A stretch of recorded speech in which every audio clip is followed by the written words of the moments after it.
هاي يا حلوين، عاملين ايه؟ يا رب تكونوا بكل خير.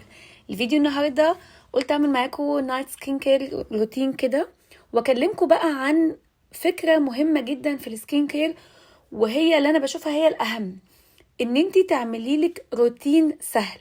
يعني يكون ليكي روتين برودكتس معينه بتعمليها، مش مهم خالص اسمها ايه، مش مهم البراند ايه، اكتر من مهم ان هي تكون بالنسبه لك سهله، affordable، سهله انك تجيبيها.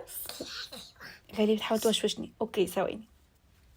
سهله انك تجيبيها وسهله انك تستخدميها وتكون مناسبه لبشرتك، حتى لو هي باقل الامكانيات، بس الكونسيستنسي وان انت تفضلي مستمره على السكين كير بتاعك هي دي يعني اهم نصيحه اقدر اقولها لك في السكين كير نفسه، ان احنا ما نتفزلكش كتير وما نشتتش نفسنا ما بين برودكتس كتير قوي، وفي الاخر نفسنا بنجرب كذا حاجه والموضوع صعب. لا، الموضوع سهل جدا، وهي ستيبس اساسيه بنعملها. انا هنا مثلا خلاص اي يوم هحط فيه ميك اب، معروف ان انا همسح وشي كويس قوي، هشيل الميك اب كويس قوي، هنضفه بالميك اب ريموفر، وبعدين هو الكلينزر اللي هستخدمه، وهغسل وشي طبعا كويس بيه، وبعدين هستخدم تونر ومرطب او نايت كريم او ايا كان اللي هستخدمه ايه.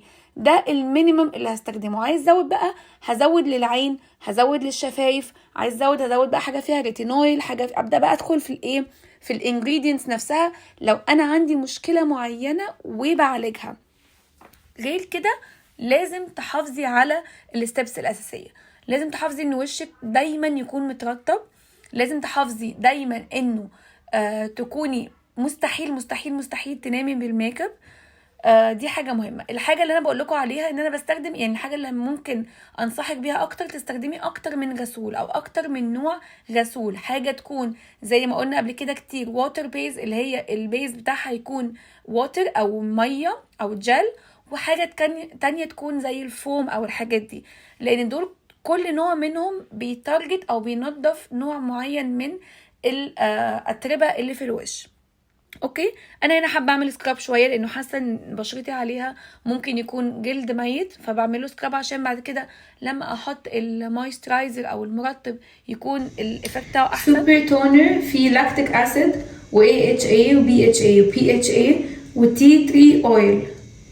هو المفروض ان هو انتي اكني وانتي بلاك هيد، وبيعمل يعني ان هو يوحد لون البشره، even skin tone and minimize pores، وبيصغر المسام.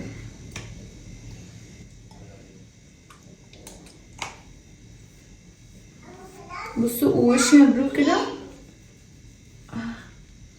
ووشي مبلول علشان هو لو وشي ناشف اولا مش هستحمله، ثانيا انا اللي متابعني على الانستجرام انا كنت قلت لكم التip دي هناك، انه لما التونر او المويسترايزر بتستخدموه وانتوا وشكم مبلول بيكون الايفكت بتاعه احسن بكتير قوي وبيشتغل احسن. ليه بقى؟ هو بيشيل الميه الزياده، وفي نفس الوقت هو بيبقى هو بس اللي موجود على السكين،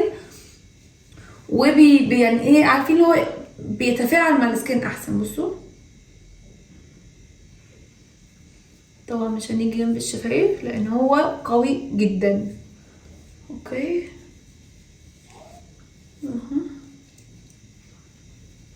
بس كده. بقالي فتره بجرب المنتجات بتاعت ساش، وساش هو براند المفروض ان هو لوكال براند يعني لو انتوا عارفينه، وهقول لكم رايي فيه ايه قريب.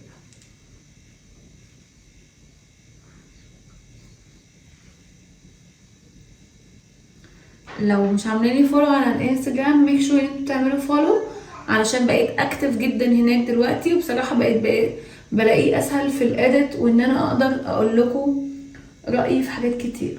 اويل ازاي خالص خالص. خدوا بالكم ان انا حطيت البرودكتس كلها وانا وشي مبلول.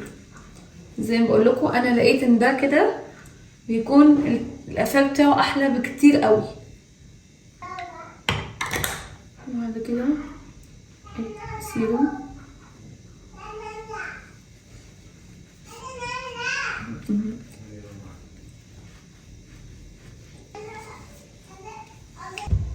بس كده حلو.